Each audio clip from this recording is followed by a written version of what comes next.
Well, this is the time of the year when a lot of people are planning for their summer vacation. And if your plan includes a long flight somewhere, you may want to take some extra steps just to be sure that you have a healthy trip on the way. British Airways is hosting a seminar to talk about some ways to make travel healthier, both on their planes and after you get to your destination.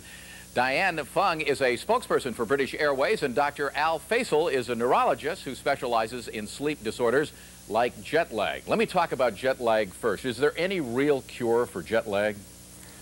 It's not a disease, and therefore there's really no cure. There's no medication that you can take for it. There are different pieces of advice that everybody can use for jet lag, and we can talk about that, little things that you can adjust and prepare before you go on a long trip especially. Well, give me one.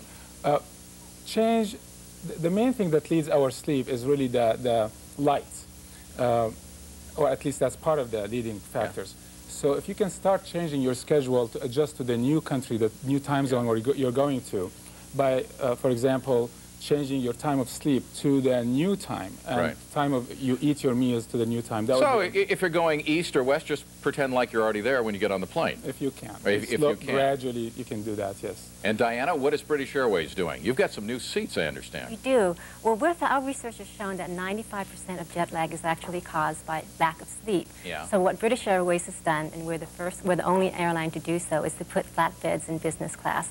So it's a fully flat bed, and we've also provided a number of tips for passengers to do before, during, and after the flight. Obviously, not everybody can travel first or business class, so if you're sitting back in coach, what are some things you can do?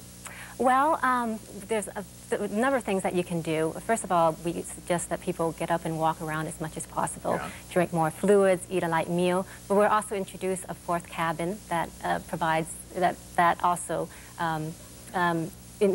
provides, more options. It's a private cabin, and it provides... You know, one of the things I've noticed in traveling, I mean, I love to sleep on planes. For some reason, I don't have much of a problem getting to sleep, but I know a lot of people do, and that's one of the things that you can do to overcome the rigors of a long flight. What do you suggest, other than taking some sort of medication before you get on a plane?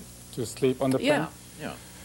Well, first thing is to have a comfortable seat. I personally cannot sleep because I'm on the taller end and I cannot really feel comfortable. Both. So that would be a good first step, as long as you don't give the bed to the pilot. Then I'll be comfortable sleeping there. Other things, probably a light snack. Milk and crackers would help induce sleep.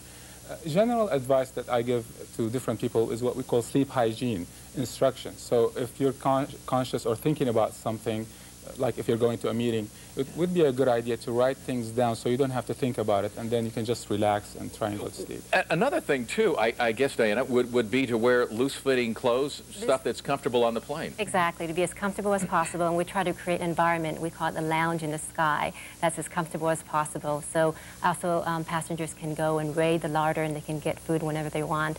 I think the main thing, though, is that they also would provide exercises that they can do. We really recommend that people get up, move around, and do stretching exercises, and we've got all in those in-flight magazines and whatnot, they usually have exercises. I don't know if anybody actually does them or not. And another good thing, and it's happened to a lot of domestic carriers as well, is they're actually pulling out rows of seats so that those who do sit in coach, get a little extra room there too. That would be very nice.